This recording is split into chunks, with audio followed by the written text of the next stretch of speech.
Welcome to CSIS Online. The way we bring you events is changing, but we'll still present live analysis and award-winning digital media from our Dracopolis Ideas Lab. All on your time, live or on demand. This is CSIS Online. Hello to everyone. Thank you for tuning in. My name is Errol Yabuke. I am a senior fellow here at the Center for Strategic and International Studies, where I also direct a project on fragility and mobility. We're really glad that you were able to join us virtually today for this great panel discussion on going green while building peace, how can technology drive climate conservation and peace building goals. We're very grateful to our partners and sponsors, Chemonics International. We have a longstanding partnership with Chemonics here at CSIS, and this is just the latest iteration of that work. We are here today, as the title suggests, to talk. I'm not a big fan of the word nexus, so I'm not going to use that. I'm going to use the Venn diagram. We're here to talk about the Venn diagram. One circle is technology, another one is climate, another one is conflict.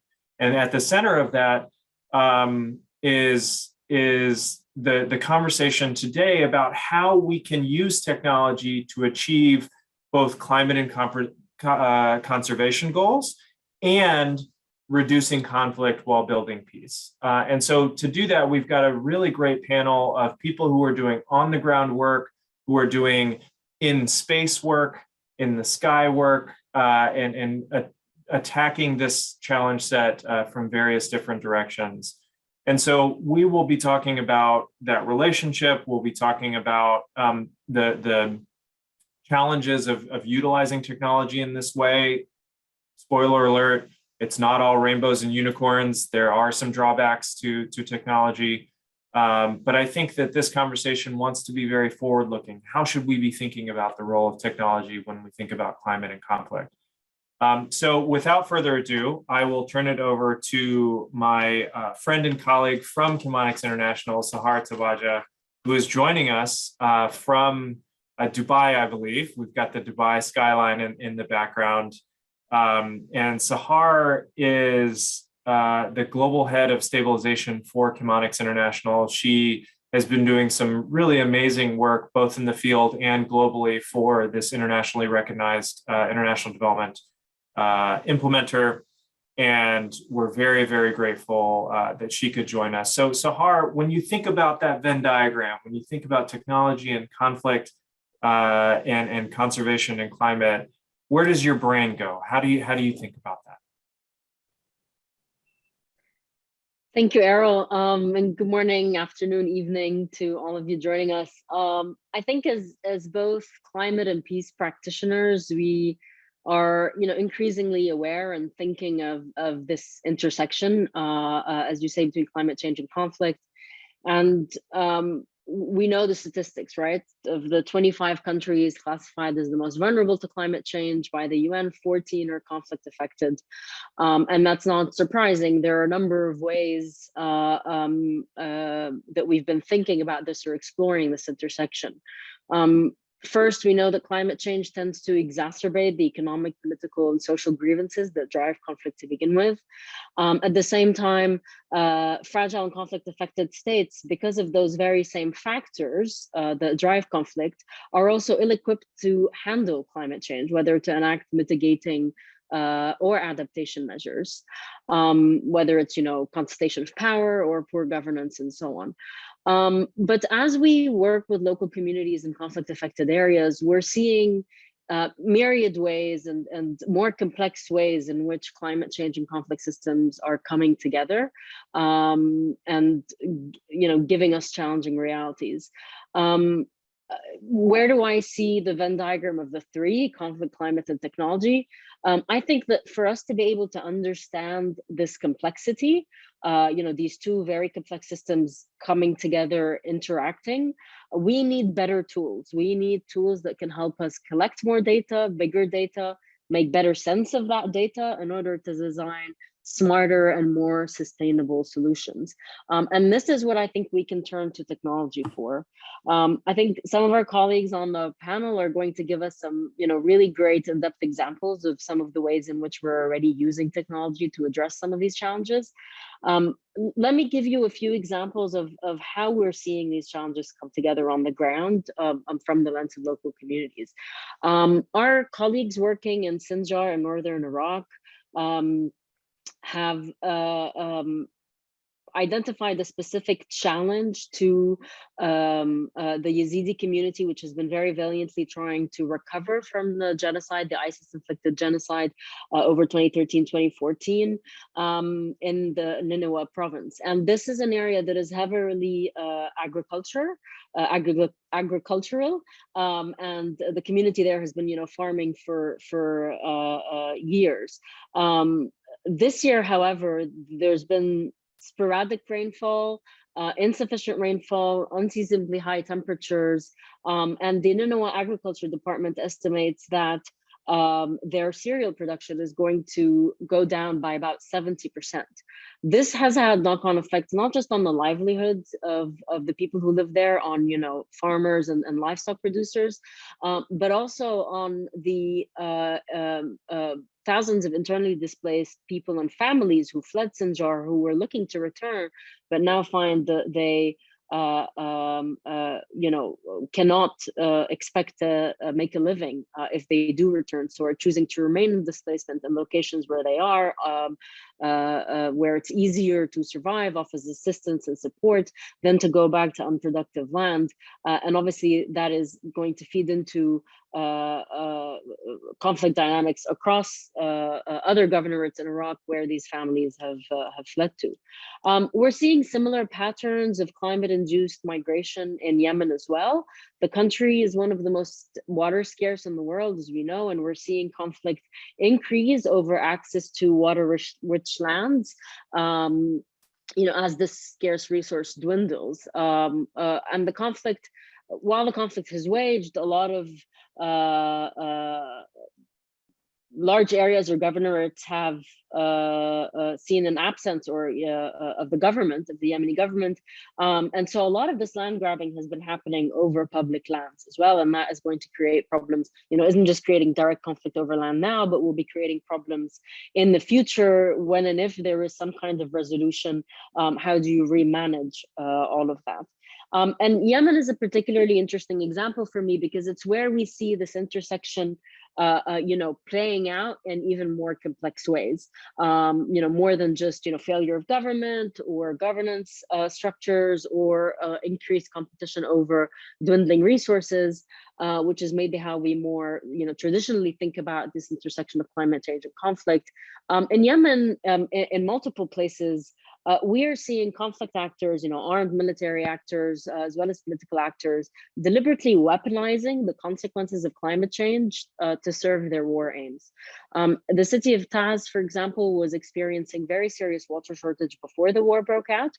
Only 70% of the city had access to water from 6 main wells in the city and around it. And some of these were already drying up. And after the war broke out, Ansarullah, who was fighting the internationally recognized Yemeni government, took control of the main wells of the city and turned off the taps, arguing that the Yemeni military was basically in an area controlling land and controlling the water authority. And so therefore they were viewing it as an armed actor, and they were allowing people to cross sides to their side, civilians, to fill up trucks and truck water back to their side of the city, which was obviously hugely burdensome and was not something that everyone could do. So there had to be a negotiation over the military moving out of the water authority area for Ansarullah to turn the taps back onto that area, but that's still a key strategic resource that they control and that they use in their as a tactic. We also see another example from Ma'rib, where lowlands that had been historically dry had been used to receive IDPs from other parts of Yemen as a result of the conflict. But again, as a consequence of climate change, these areas are now seeing heavy rain and flooding. Some of you are familiar, Yemen has sort of heavy flooding seasons, and they go through particular passages. And armed actors are again using the flooding seasons to launch military action because they know that some areas are going to be inaccessible, blocked off, and cannot receive reinforcements. So they are using, these changing weather climate patterns as a weapon in war. Not to mention that the fact that these lands that were historically sort of dry lowlands, so therefore, IDPs could be placed there, are now water rich, and so therefore IDPs are being forced to relocate yet again.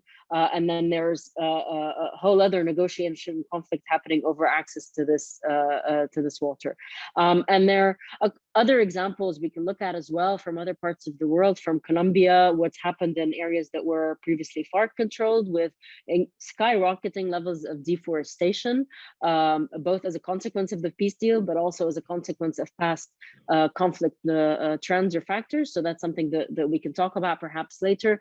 All of this to say that, how do we make sense of all of these complex dynamics and factors, conflict systems on the one hand, climate change systems and its consequences on the other? We need to capitalize and to leverage the tech abilities we have to better be able to almost quantify, whether predict patterns or whether use the data collection and observation of bigger trends to feed that information back to communities and try to design better, more sustainable, locally driven solutions. I'll stop there, and I know that we're going to hear exciting examples of some of this from my colleagues, but this is something that I'd be really excited to discuss with everyone later. How can we leverage such technology to both enhance use of data in conflict transformation and peace building, because this is something that we know we've been struggling with in the field, but also to address climate challenges.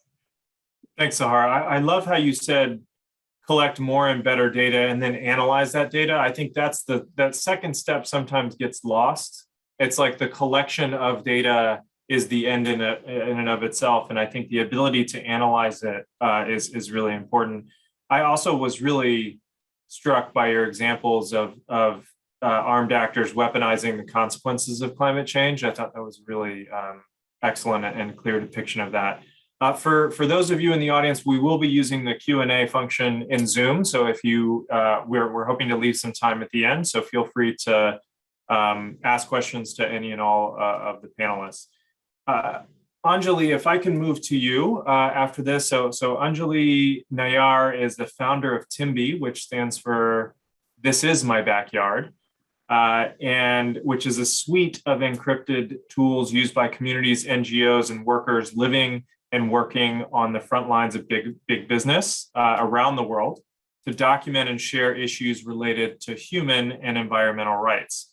In addition to being the founder of this really cool organization that she's about to tell us about, she's also an award-winning filmmaker, journalist, and, because she wasn't busy enough, former climate scientist. So Anjali, we're very grateful that you took the time. You're on the West Coast, so it's a bit early for you. So thank you so much for joining, and would welcome your thoughts on some of what Sahar talked about and the general topic itself. Absolutely. Well, thank you so much for the introduction. TIMBY was actually born out of a film project, which I was trying to tell the story about land grabbing and a lot of these issues that we're talking about. So environmental issues, climate, and turning into conflict. But it was really hard to, even as somebody, as a journalist that wants to know this information, like living and based in Nairobi, I often heard about issues before the damage could be prevented. So after 1 million people had lost their lives and, their livelihoods and their land. So TIMBY was something that we really set up for that, but with like a really local focus, so that local groups could control their data, triage their data, be in control of their data, that this whole data process wasn't extractive in itself.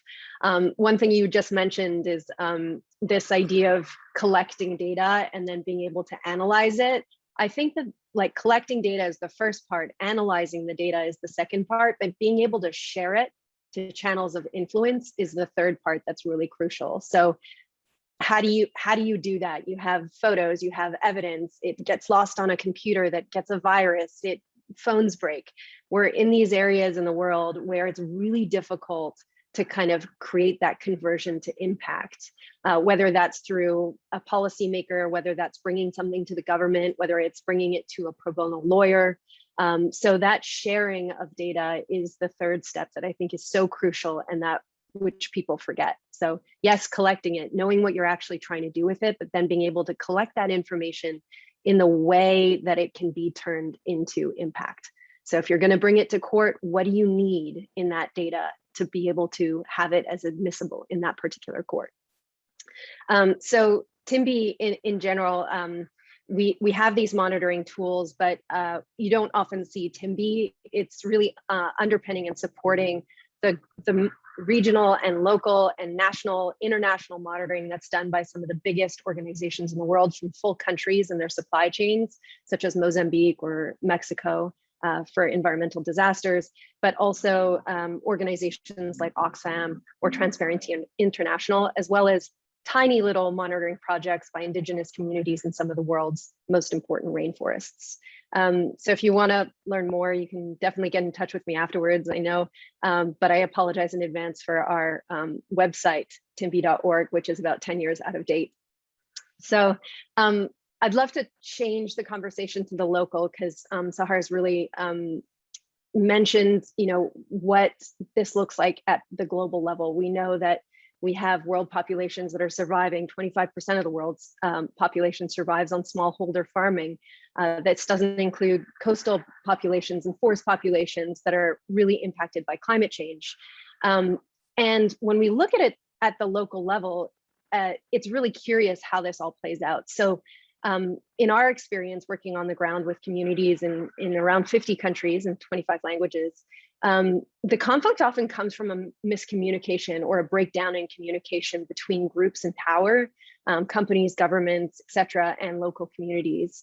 And this, I know that we like to believe that this is a one-way street and that companies or governments or positions in power are at fault.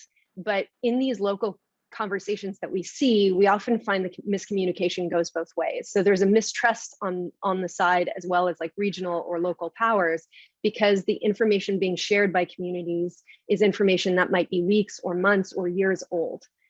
So creating, like having this conversation change as to whether something happened to what to do about it has been a center of our work.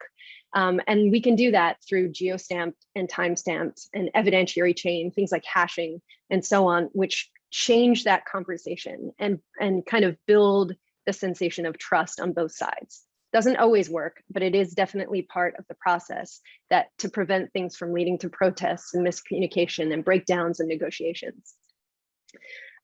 So I'd love to chat about one group in particular, which is the Sengwer. It's an indigenous group that's living in forest regions in Kenya. And as I mentioned, these things play out in interesting ways. A lot of World Bank and EU funding came in a few years ago for climate projects in Kenya.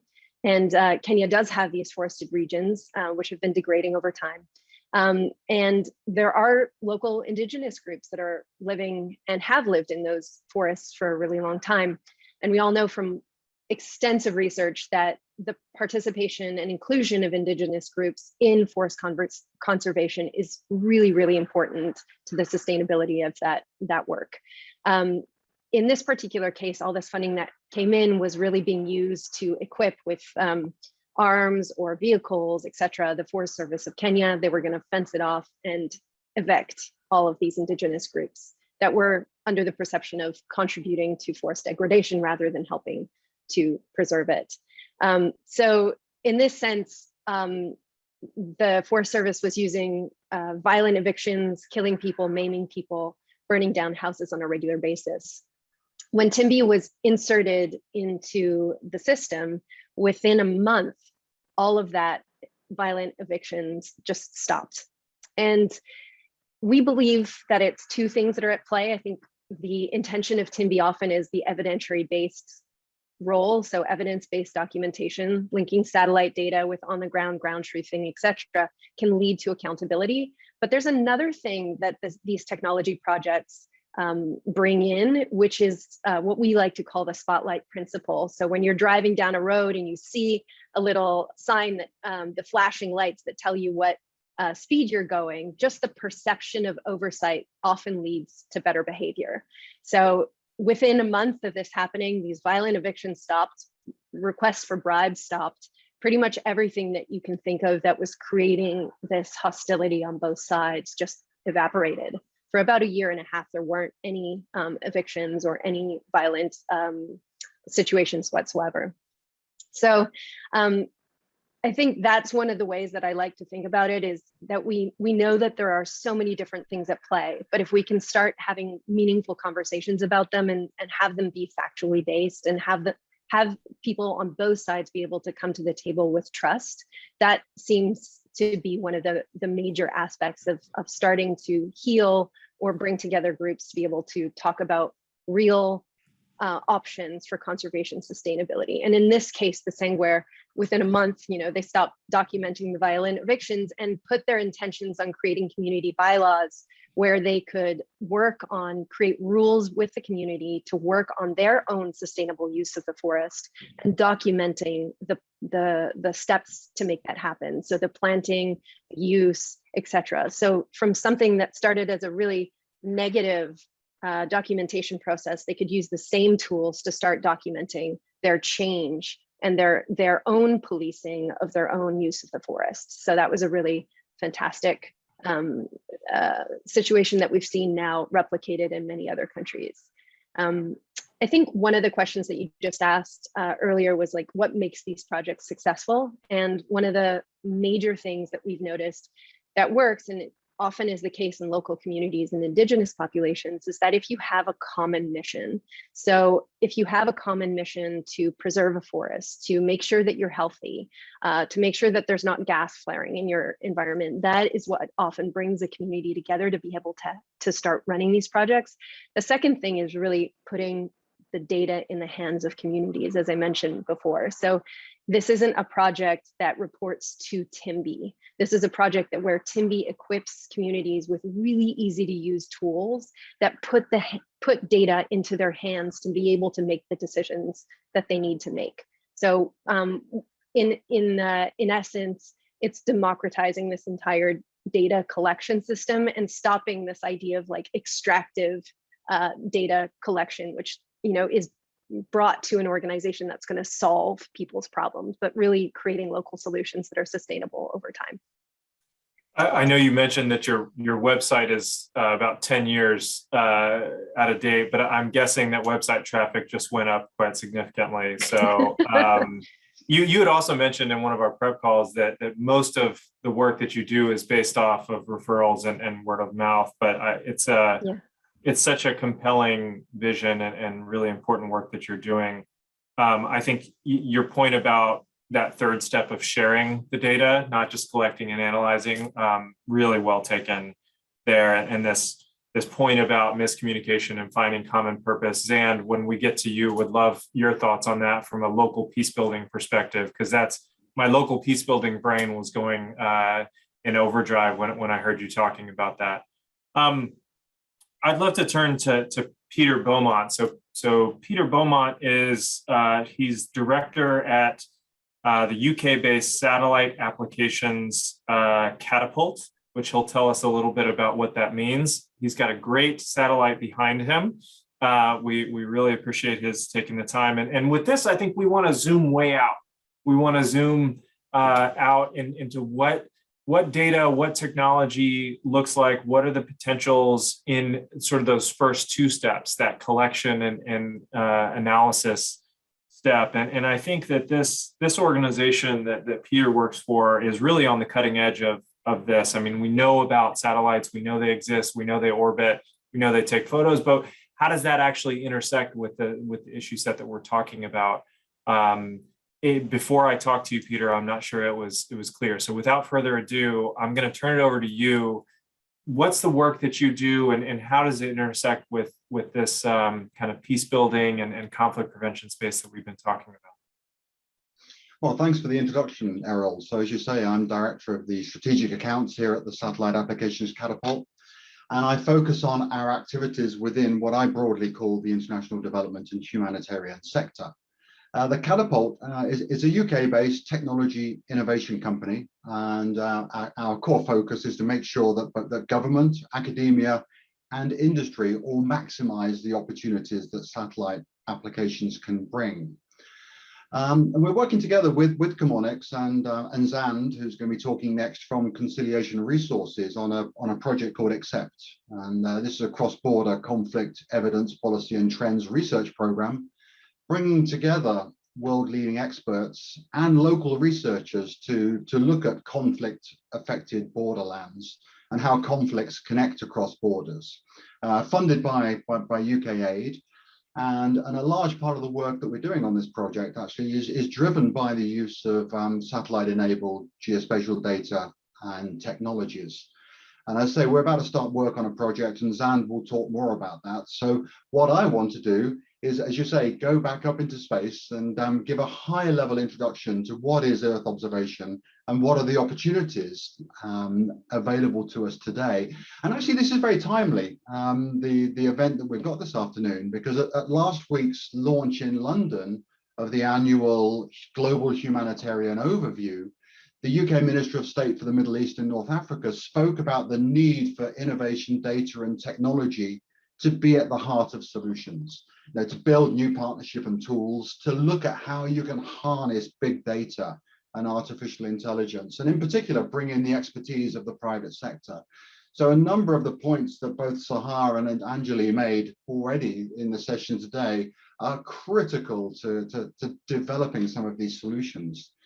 Now, I'm not somebody who likes to have lots and lots of slides, but because I'm talking about satellite imagery, I think it makes sense to show a couple of slides to highlight what it is I'm talking about and make it easier for those of you who are not Earth observation professionals to understand what I'm talking about.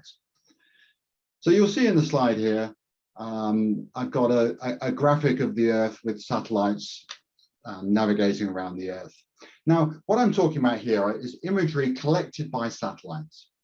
And this comes broadly in two forms. Now, we have optical data. Often this is multispectral in that the sensor on the satellite takes images of the Earth's surface in different parts of the electromagnetic spectrum. And this provides us with the ability to process that data and extract useful insight. We can pull out information about the land cover type, the vegetation, the health of a crop that is growing, the type of soil, the geology, whether there is water present on the ground, what is the moisture content, for example, of the soil. Or we work with radar data. And this is more commonly known as synthetic aperture radar, where a microwave pulse is sent from the satellite. This has the ability to penetrate clouds, and is excellent in some of the equatorial regions where we have persistent cloud cover. And radar data is very good at monitoring soil moisture. And with more advanced processing, you can also monitor things, for example, like movements in large structures like dams or bridges. Now, there is a very large constellation of Earth observation satellites, both from governments, so there's free data from Landsat or from the European Union Sentinel, but also from commercial high-resolution satellites. And if we just take one, for example, a company called Planet, they currently operate over 200 satellites, and they're collecting over 350 million square kilometers of data every day. Now, this is not a new technology. For those of you who have been around for some time, like myself, now with a few more gray hairs, the Landsat data started being collected back in 1972. So this gives us almost a 50-year archive of data, which is super important for assessing long-term change, particularly when we're looking at things like climate change. Now, when you're thinking about using satellite data for any particular application, there is no one size fits all.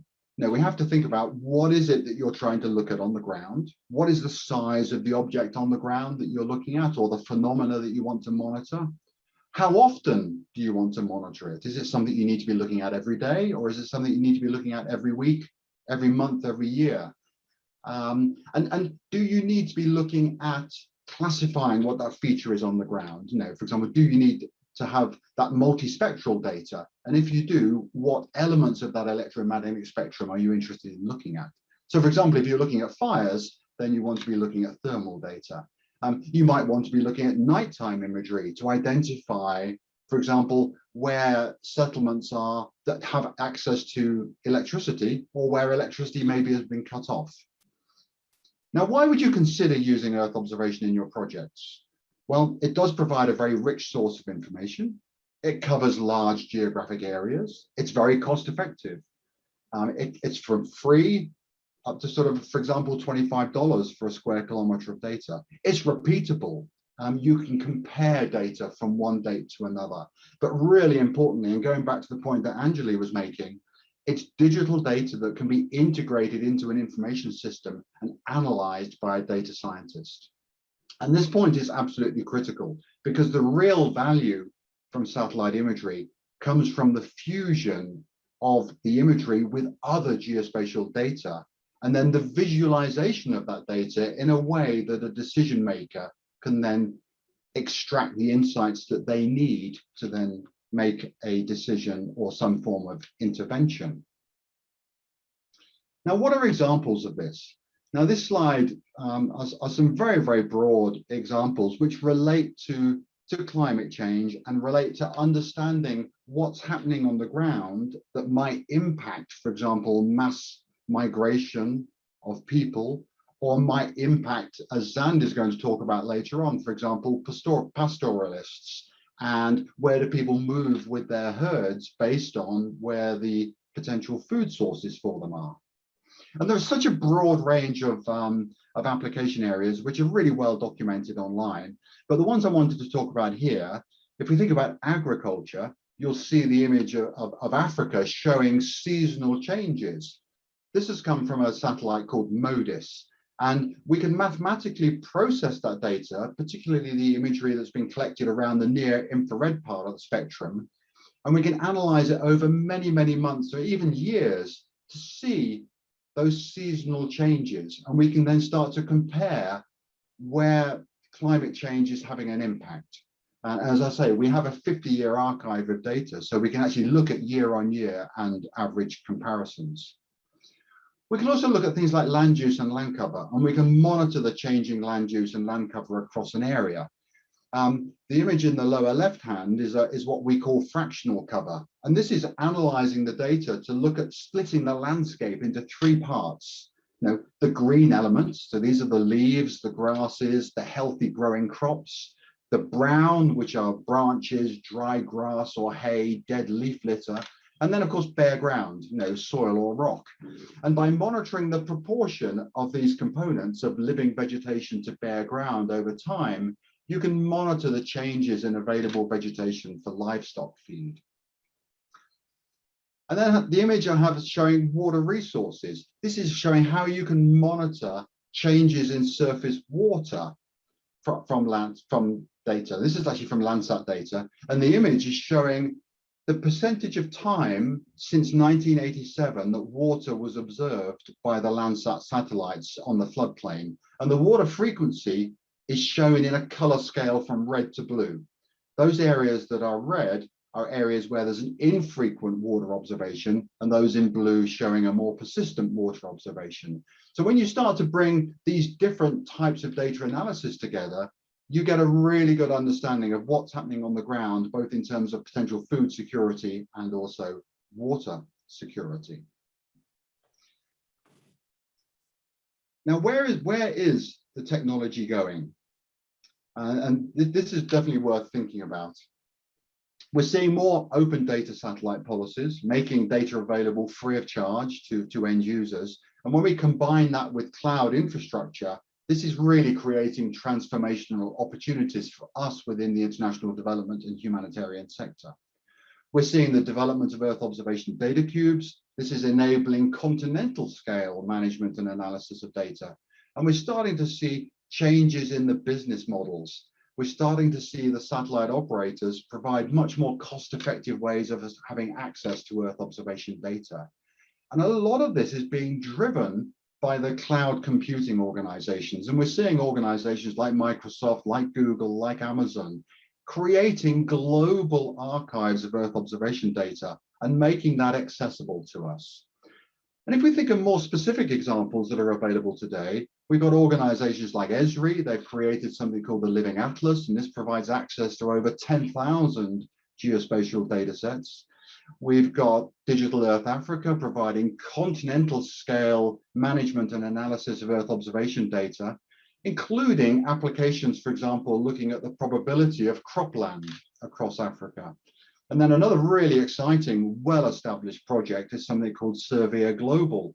And this is a 15-year partnership that's been taking place between NASA and USAID, really focusing on strengthening climate resilience from space. And some examples of the applications they've been developing, one is, for example, looking at a 48-hour flash flood forecast in Nepal and Bangladesh. And another one in Africa, in the northern Senegal furlough region, has been looking at how can you identify those changing water sources from Earth observation and then broadcast that through community radio stations to the region's pastoralists. Now, of course, there are some challenges. Earth observation data historically has been considered expensive. That's changing. We have new business models. People say, well, we have challenges because of cloud cover. Well, we can now overcome that with synthetic aperture radar data. Often people talk about the data being spying or intelligence, even with freely available data. So we do need to be aware of some of the local sensitivities and particularly be aware of who we might share the data with. And I think something what Anjali was talking about was really important. We need to get tools and data in the hand of local communities, but we just need to be aware that in some parts of the world, it's very, very sensitive. And we also need to be thinking about geospatial ethics. When we start to bring geospatial data together, we have to remember and ensure that no one is harmed by bringing these data sets together. Make sure that we're not identifying individuals or we're not providing data to communities who might use it to harm other people. And I think humanitarian cartography is really, really important.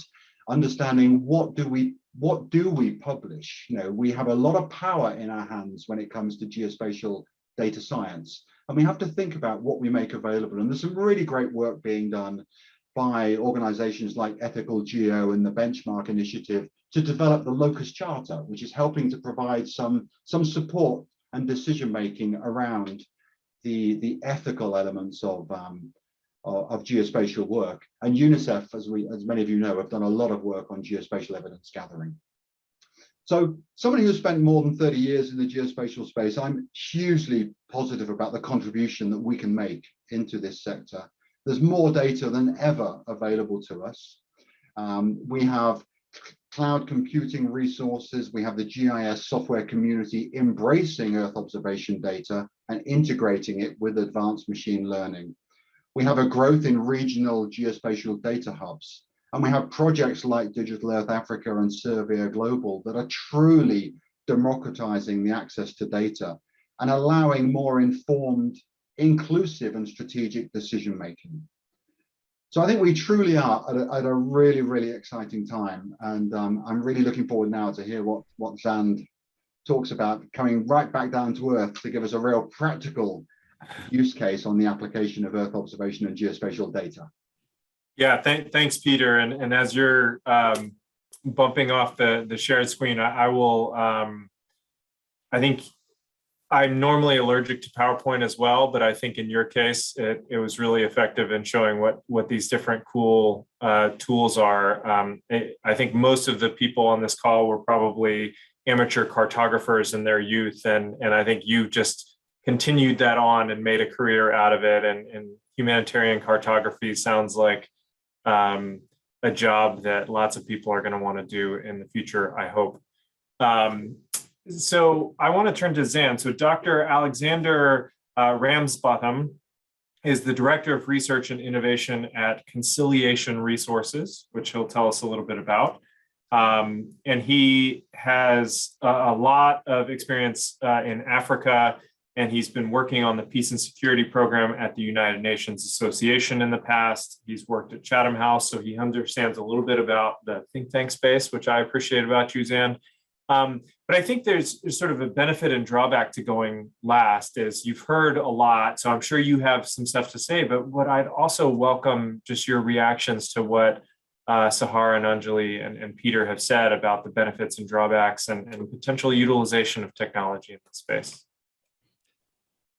Thanks so much, Errol. Yeah, and it's really fascinating, the conversation so far. It's a real privilege to be on this panel. And yeah, lots of links with what people have said about the sort of potential of technology to open up new doors, but some of the challenges as well, and how we're going to use that. So I can talk you through a little bit of some of what CR, Conciliation Resources, is hoping and planning to do. Peter mentioned this project, the Accept project, cross-border evidence, policy and trends project, which is where CR is involved in now, working with the satellite catapult. And really, this is our opportunity to start using satellite technology in some of our work. CR, we're mainly, we're an independent peace-building organization, and we mainly work with people. You know, we work with local communities, supporting local partners to deal with their conflict problems and to prevent violence and resolve their conflicts. So we're really interested in technology, and we use it in lots of different ways. Satellite data is new to us, and we're seeing lots of potential, but we're also wary of it a little bit and want to make sure we use it in the right kind of way, and wary of some of the challenges that go with it. So I'm going to talk to you a little bit about a conflict problem that some of our programs are facing in Africa and with their local partners, to do with pastoralism and pastoral movement and violence associated with that, and how we think satellite data and analysis can help contribute to some of the solution to that. So I'll talk a bit about why we need the technology. I'll talk a bit about how we think satellite technology can support better peacemaking, what's the potential there, and then some of our priorities and concerns about how we use it. Yeah, we're looking at pastoralism in Africa. And this is a big and important issue in itself. You know, it's a vital economic activity and source of livelihoods and income in many regions of Africa, engages millions of people in a highly sustainable means of livestock production. And pastoralists roam nearly 40% of the total land mass of Africa and contribute around a third gross agricultural value to the continent. So it's a big, you know, it's a big industry and a big source of livelihoods for lots of people. But pastoral movement intersects with many violent conflicts in different kinds of ways. And violence related to pastoralism is a big deal. It causes many thousands of deaths and displaces many hundreds of thousands of people. I want to stress that this is not a problem with pastoralists. Pastoralists themselves are affected by violence and not just causes of it. But pastoralism relies on mobility within countries and across international borders. And managing pastoral mobility peacefully requires reliable routes. They need to know where they're going, and people need to know where they're going. Increasingly, these routes are being blocked or disrupted in different kinds of ways. This increases pastoral encroachment on croplands and pushes pastoralists into areas of instability or conflict. This is a complex problem. There are lots of reasons for this, including things like changes in land use, such as reduced access due to large-scale development, local or regional violent conflict, rural banditry, criminality. Routes are becoming less predictable and sometimes longer, crossing new territories and different communities. Climate change and environmental damage are important parts of the problem, and these impact negatively on the availability of predictable resources for pastoralists and for their herds, contributing to changing patterns of pastoral movement, exacerbating competition between pastoral and settled populations, compromising reconciliation initiatives related to transhuman passage and movement. To give you a bit of an example of what peacebuilding looks like, CR has been involved in supporting local peace agreements and arrangements to help manage pastoral movement non-violently, such as we've supported women peace builders to lead dialogue initiatives with opposing communities in relation to herder-farmer conflicts along the Tana River in Kenya. These led to farmers opening blocked water corridors to pastoralists as women from both sides approached men from the two warring communities and organized a dialogue where opening the water corridors was discussed and agreed. But today, conflict resolutions like the Tana dialogues are increasingly struggling to cope with new trends. So this is a real problem, you know. Violence is escalating and it's becoming harder to resolve. So how might technology help, and specifically satellite technology help? As I mentioned, this is a complex problem with multiple drivers of violence, and complex problems need complex solutions. We hope satellite technology will work alongside other sorts of analysis to build a clearer picture of the problem and effective solutions to it. We aim to combine local field research with data and analysis from satellite imagery and databases to map larger trends in pastoral movement and violent conflict. We'll be speaking to pastoralist and agricultural communities direct to gather their perceptions of changes in pastoral movement, combining their insights with satellite and remote sensing analysis for ground truthing, validation, and these kinds of things. So the combination of satellite technology and local engagement is really crucial to us. Some areas where satellite imagery may contribute. Peter was talking about the sort of history of satellite data and comparing changes over time. This is really important, we think, for things like vegetation change. Vegetation change is a key determinant of where and when livestock herds can graze and roam.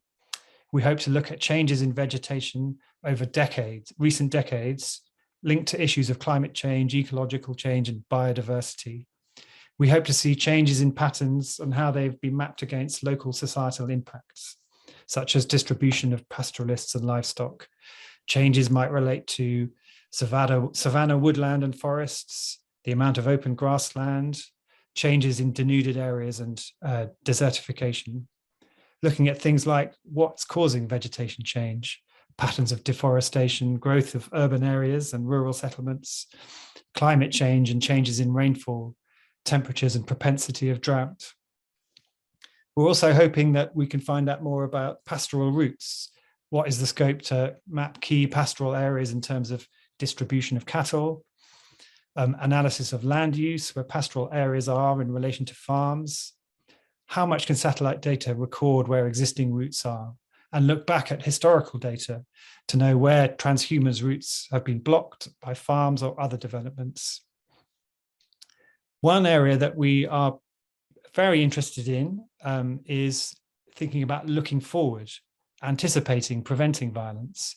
There's a question about how satellite data can help us to think how we can map water corridors going forward, but building on basic mapping that has already been conducted, which can help to use as a means for satellite verification and understand patterns for future prediction of where pastoral routes are going to be.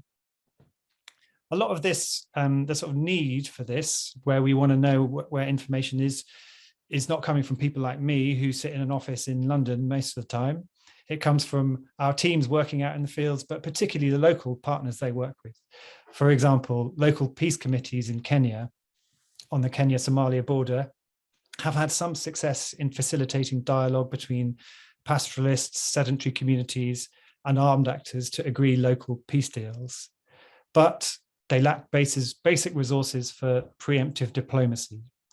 They have identified themselves that better information on pastoral routes and violence trends would help them to project peacemaking capabilities and anticipate violence hotspots before they break out. This is kind of a new area for this, I think an exciting area. There's debate within the organization about how far we can take this, but I think it's a really important potential for sort of preventive work that we take really seriously. Very quickly, finally, just to talk about some of our priorities and concerns, which have been highlighted by previous speakers already, but just from our perspective, one of the things to do with sort of granularity and accuracy of information about location of pastoral routes. This really, we think needs to be verified with local observation to ensure accuracy. To identify status and usage of different routes, for example, the timing and patterns of transhumance. Transhumance needs to be cross-referenced with equally accurate data of the incidence and distribution of violence. And this needs to be really accurate to be usable. We need to know specific casualty figures, who's being harmed, who's doing the harming, into quite a lot of level of detail in order for the responses to work successfully. Again, people have already talked about conflict sensitivity, also gender sensitivity, how we use and store the information and can communicate the information is really important. Peter, I think, was talking about concerns about information being used as intelligence in different kind of ways. This is really important for us. We rely on our relationships, our local relationships with communities, but also with states, that they trust us and we have a relationship of trust. But also information where routes are, where boundaries are disputed. That's where the conflicts lie. So if we bring in more information, new information about the veracity of those kinds of disputes, this is potentially conflictual. So how we communicate that information locally is really important. And there's a very human element to that. It was very, very fascinating to be listening to the conversations about sort of local accessibility to this information. Peter was talking about it becoming less expensive, but at the moment it's still quite expensive to get hold of this information, or it feels expensive to us. Also, you need some capacity to be able to access it and to be able to use it, locally. So how can that be done sustainably? What are the options for that? And this is a point of ignorance as well for us. We don't know the answers to this. So it's a pleasure to be on this panel, really open my eyes to lots of different things.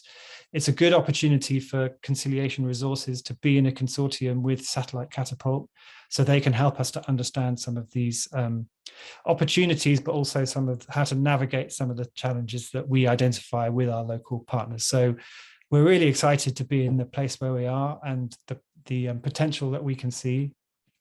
And yeah, very pleased to have been part of this conversation today.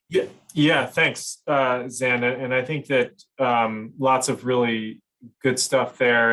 And one, you ended with some of the how do we do conflict sensitive analysis on this. And there's actually a good question from Colleen Stover about, how to ensure that Earth observation data, and I'll even expand it to just utilization of technology. How do we ensure that that's not being used adversely?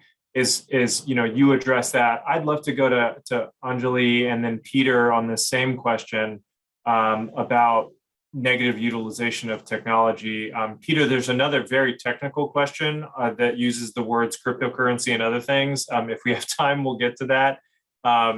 But would love, Anjali, maybe I can start with you and then go to Peter. Anjali, thank you also for answering the questions live. That's been really great. Sure. I was busy typing answers. Can you repeat the question for me? Sure. Again? So generally, when you're thinking about data collection and analysis and distribution, how do you ensure that that data that you're collecting is not used by bad actors or manipulated by other folks who have perhaps ulterior motives? Sure. And this will probably depend on the types of technology that you're using in the systems. TIMBY is actually a closed system. So it's not like you report and everything is online.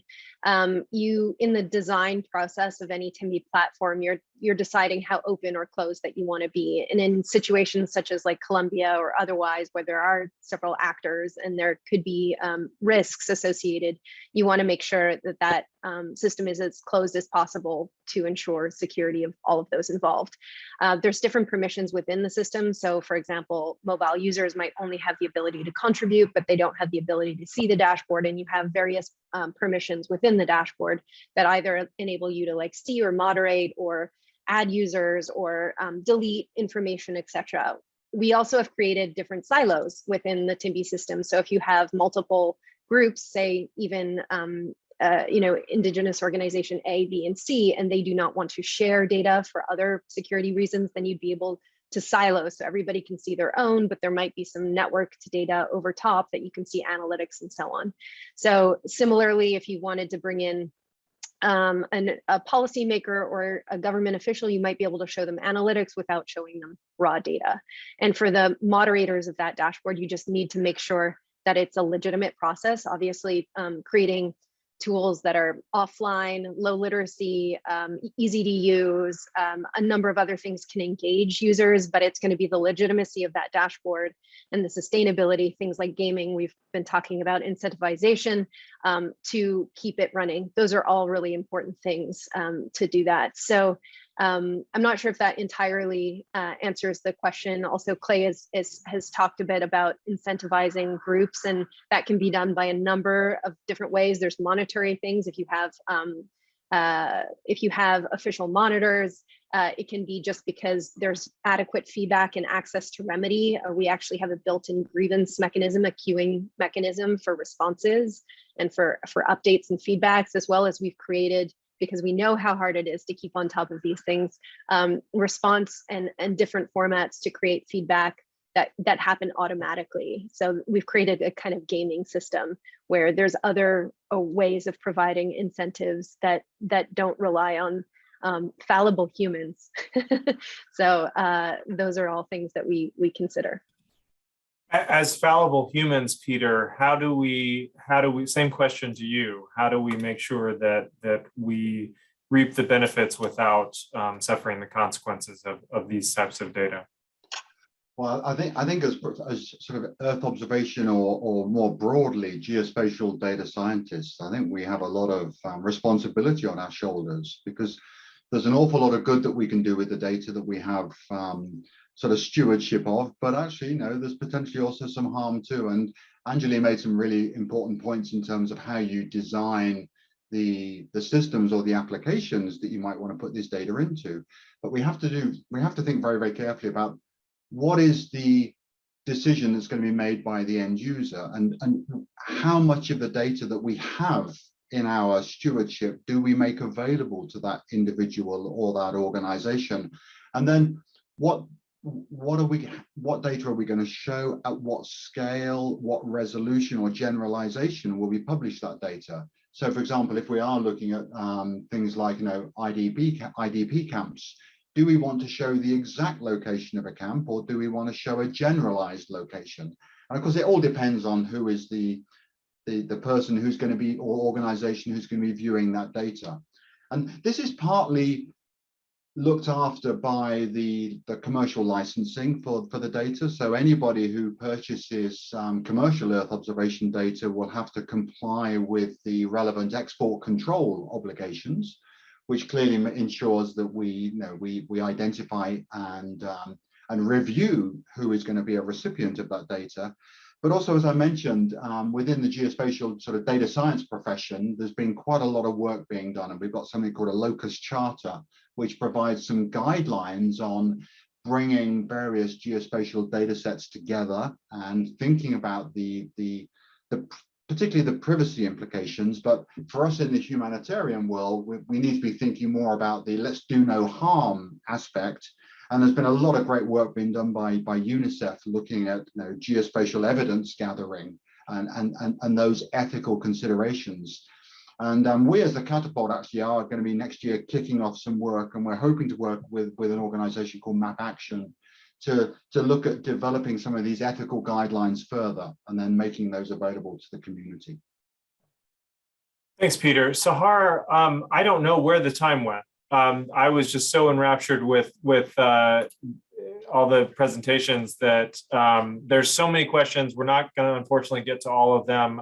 We will collect them, and I'll reach out to the speakers and we'll see if we can do something short to answer some of these questions. But Sahar, can I turn to you for some final kind of reflections and thoughts on what you heard here, what you're excited about, what you're perhaps not so excited about. And then after that, if we have time, just a quick 30-second, what's the tweet length takeaway from Peter, Zand, and Anjali? What do you want people to go home with? Yeah, thanks, Errol. Yeah, the time really flew by. And I think, what was really exciting about this panel is the very different backgrounds that we're all coming to this with, but I think there's immense value in that. And, what I'm taking away is we're barely scratching the surface here, and we need to build on this. We need to continue this conversation. We need to bring in local voices, local peace builders, community members, but we also need to bring in more tech companies, certainly people who are more tech savvy than me. But there are some serious conversations that need to continue on how we can, utilize this technology, combine it, and figure out how we can combine it and track with conflict data so that we can,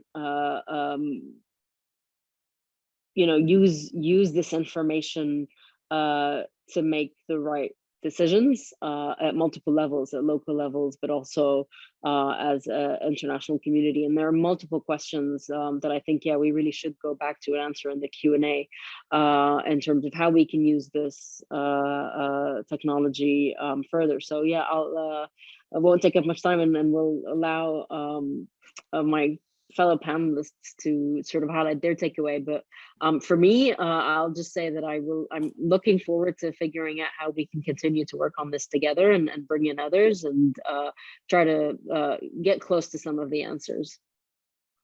Anjali, 240 characters or less, over to you. That collaboration is key, but technology alone is not the solution, and that the concerted efforts, training, support to think about impact and why you're doing the technology is as important as any piece of technology in all of this. Peter, I saw you were writing. Are you ready for your tweet yet? Oh, I'm ready. It's going to go out straight afterwards. Well, for me, it's really, geospatial data is just more accessible than it's ever been. We've got such an archive of data, and it's really powerful when combined with other data. And it plays a point there, what Anjali was saying, it's technology is not the solution. Technology is an enabler, and it's there to enable monitoring, evaluation, and most importantly, decision making on the ground. I'll trim it back to 240 characters.